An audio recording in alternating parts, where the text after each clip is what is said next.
Yan mga idol, ang ating avocado na galing sa Pilipinas na super sarap talaga. Malagkit siya guys. As in, pag natikman niyo, wala talagang matitira dito sa ano niya, sa shell niya.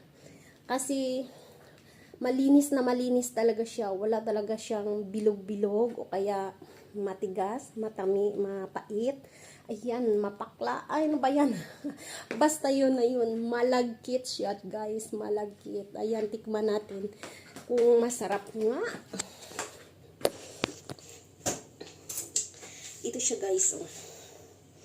Ayan. Ayan. Oh. Kitang-kita nyo naman. Malinis na malinis. Ang sarap!